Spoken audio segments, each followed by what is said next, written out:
Lagos, the commercial nerve center of Nigeria, is regarded as the city that never sleeps. Well, from the island to the mainland, the city is always alive with businesses running non-stop. But with its megacity status comes some drawbacks like noise pollution, a menace that the state government is battling to tackle. From the constant blaring of car horns to loud music and messages from loudspeakers, the Lagos State Environmental Protection Agency is having a hard time curbing the menace. Joining me now is the founder, Kemi Remidairo, Hearing Foundation. Kemi Remidairo, it's good to have you join us this morning. Good morning. So in a city like Lagos, is a noiseless megacity possible? Yes, thank you. We're trying to work on how to reduce the noise around us because I happen to be a victim of noise pollution as well. I went through 5 years hearing loss due to noise pollution at event, due to very loud sound speaker that affected my hair, and I had to go through a surgery that cost me almost $100,000. So the problem is more than what we can see, and now Lagos State has decided to work. They've been working on it, but now we're focusing more on how to reduce the noise. So telling people around us the noise from generators, churches, loudspeakers, and everything, how to curb it in order not to disturb people around you. So that's what LASEPA is trying to work on now. All right, now there are some countries where horn-free day is observed. Do you think we can achieve that in a megacity like Lagos? Yes, we can. We can. It's actually, like I said, it's both individual and the government. Now the government is trying to enforce some policies, but we as individuals as well, we need to work on it because when it affects you, it's about you. And it's not, during my own process, I had to go through the pain all by myself. But now we're telling people, tell us about those companies in between residential areas, making hell of noise, affecting everybody, the churches and everything. The Lagos State's Protection Agency, yes, they are ready to support you. We'll go there, we give them notice for them to reduce it and work on whatever is disturbing others. So that's it, and it helps. All right then, so wish you a great work with that. Kemi Remidairo, CEO of the Kemi Remidairo Hearing Foundation. Thank you for joining us on TVC Breakfast. Thank you. Lagos, the commercial nerve center of Nigeria, is regarded as the city that never sleeps. From the island to the mainland, the city is always alive with businesses running non-stop. But with its megacity status comes some drawbacks like noise pollution, a menace that the state government is battling to tackle. Now, from the constant blaring of car horns to loud music and messages from loudspeakers, the Lagos State Environmental Protection Agency is having a hard time curbing this menace.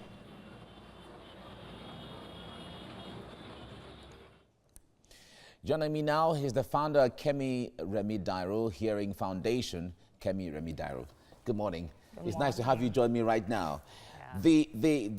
When you walk on the streets of Lagos sometimes and you hear music, especially close to commercial centers, maybe in Ketu or Shodi and all of that, the noise from music, the noise from the horns, everything mixed together, it can be so devastating sometimes. But talk to us generally from what your foundation is doing to either enlighten people or what you're doing to check this. Okay, exactly what we're trying to do is we're educating people on the danger of noise pollution. Because if you don't know the danger of a thing, you might not see it as a problem.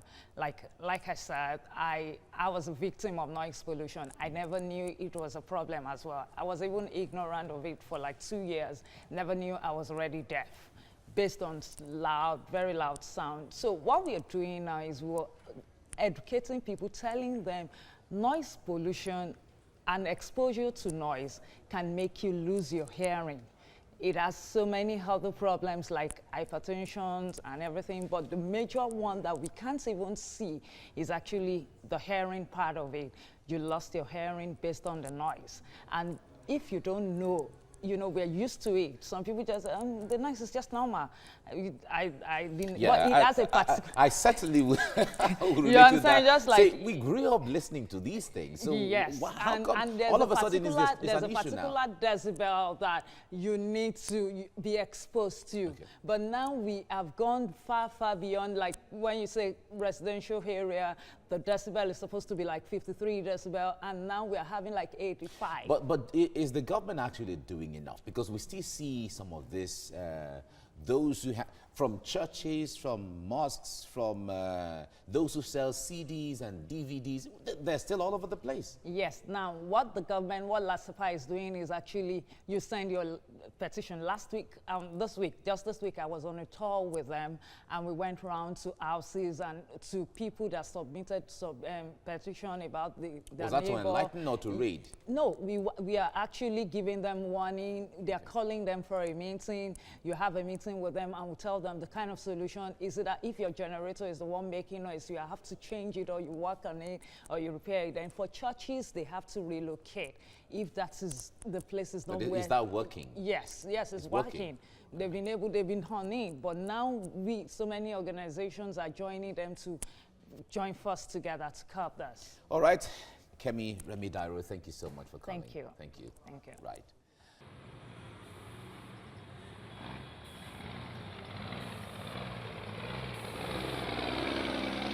In recent time, truck drivers going into the Lagos port have turned every road and street in and around Apapa area into parking space. This is one of the major causes of traffic in the state. This has been on despite the state's consistent warnings to truck drivers. It's a good omen actually, because for past how many months now, people in this Apapa will tell you what they go through.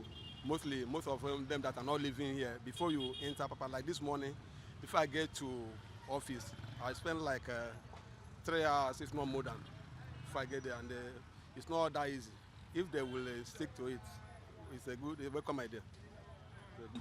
The directive by the president don't seem to be feasible to me, because most of these tankers belong to our ex-retired generals.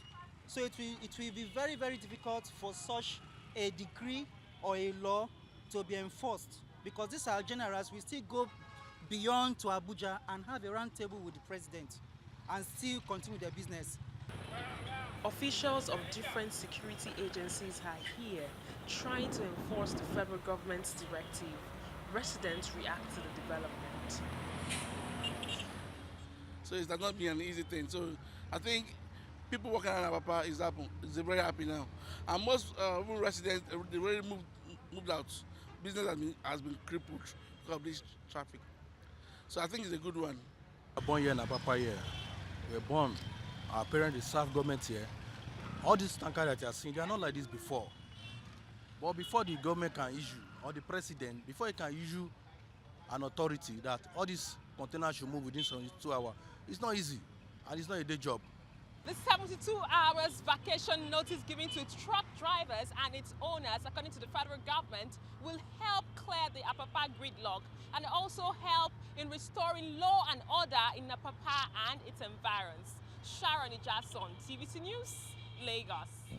72 hours the president gave to clear the gridlock, and then 2 hours to ensure that the whole Apapa area is gotten rid of traffic. Of traffic, yes, and the presidential task force team was set up, headed by the vice president. So we hope that there would be some good results. Lagos, the commercial nerve center of Nigeria, is regarded as the city that never sleeps. From the island to the mainland, the city is always alive with businesses running non-stop. But with its mega city status comes some drawbacks like noise pollution, a menace that the state government is battling to tackle. From the constant blaring of car horns to loud music and messages from loudspeakers, the Lagos State Environmental Protection Agency is having a hard time curbing this menace. Joining me now is the founder, Kemi Remidairo, here in Foundation. Kemi Remidairo herself. It's good to have you join me at this time. Thank you. All right. Noise, noise, noise everywhere. In the markets, on the streets, even in some estates. Yeah. So this is one big problem we have to deal with. How do we do this dealing?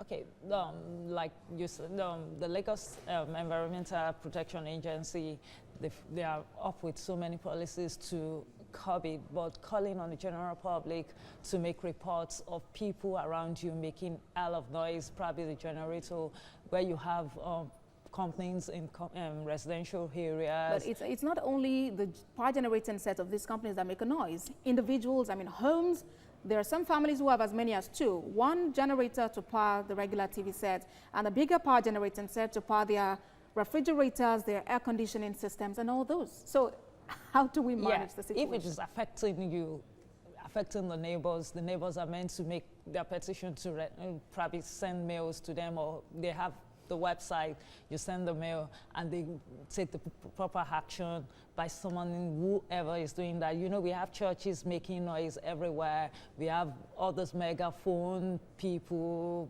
selling things around across the street. We're quite a religious country.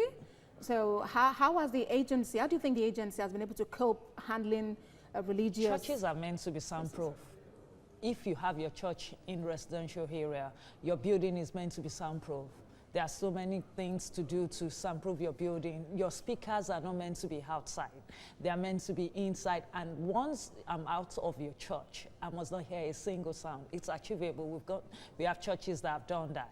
So we are not meant to make noise to disturb others. So their churches are meant to be soundproof. No one is saying they are not meant to pray or whatever. But soundproof your churches, protect other people. Don't be the noise polluter. Let's curb the noise around us. All right, and it's better we prevent this, because once there is that challenge, the amount it takes for some kind of surgery to fix it is a whole lot of money. Kemi Remi-Dairo, it's good to have you join us on TVC Breakfast. Thank you. Thank you.